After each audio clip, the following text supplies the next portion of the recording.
संजय गांधी निराधार योजना व श्रावणबाळ निवृत्ती वेतन योजना या दोन योजनांच्या अनुदानामध्ये मित्रांनो मोठा बदल जो आहे तो इथे करण्यात आलेला आहे। आता हे जे अनुदान आहे हे लाभार्थ्यांना डीबीटीद्वारे इथे दिलं जाणार आहे।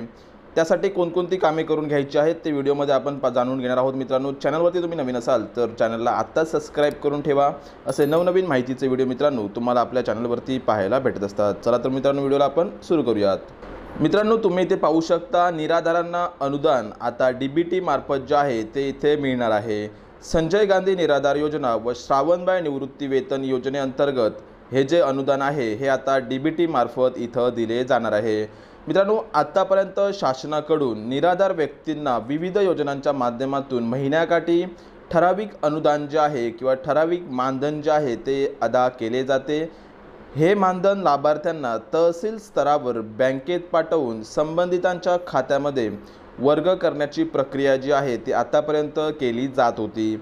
आता मात्र थेट डीबीटी मार्फत म्हणजेच डायरेक्ट बेनिफिट ट्रान्सफर मार्फत निराधार अनुदान जे आहे ते लाभार्थ्यांच्या खात्यामध्ये इथे जमा केले जाणार आहे। अतिशय महत्त्वाची अशी ही माहिती आहे मित्रांनो। तुम्ही जर संजय गांधी निराधार योजनेअंतर्गत लाभार्थी असाल किंवा मग श्रावणबाळ निवृत्ती वेतन योजनेअंतर्गत जर लाभार्थी असाल तर तुमच्यासाठी आजची ही जी माहिती आहे ही अतिशय महत्त्वाची आहे। तर मित्रांनो, कोणकोणती कामे तुम्हाला यासाठी करून घ्यायची आहेत किंवा कोणती कागदपत्रे तुम्हाला जमा करायची आहेत त्या संदर्भातील इथे पाहून घेऊयात। तुम्ही पाहू शकता संजय गांधी निराधार योजना व श्रावणबाळ निवृत्ती वेतन योजनेचा लाभ घेत असलेल्या लाभार्थ्यांनी येत्या 30 मे पर्यंत आधार कार्ड व मोबाईल क्रमांक तलाठी यांच्याकडे देण्याच्या सूचना ज्या आहेत त्या इथे देण्यात आलेल्या आहेत। आणि या मुदतीत आधार कार्ड व मोबाईल क्रमांक न देणाऱ्या लाभार्थ्यांना अनुदानापासून वंचित जे आहे ते इथे राहावे लागणार आहे।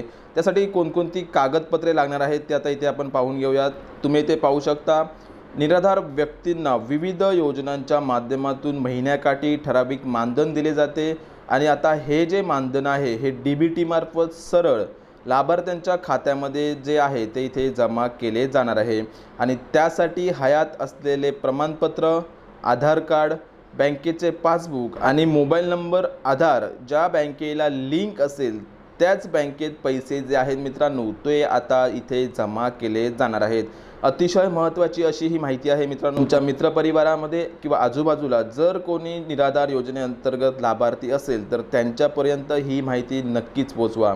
आशा करतोय मित्रांनो व्हिडिओमध्ये सांगितलेली माहिती तुम्हाला आवडली असेल। व्हिडिओ जर मित्रांनो आवडला असेल तर जास्तीत जास्त लोकांपर्यंत शेअर करा जेणेकरून त्यांना सुद्धा ह्या माहितीचा फायदा होईल। पुन्हा भेटूया नवीन माहितीसह नवीन व्हिडिओमध्ये। धन्यवाद।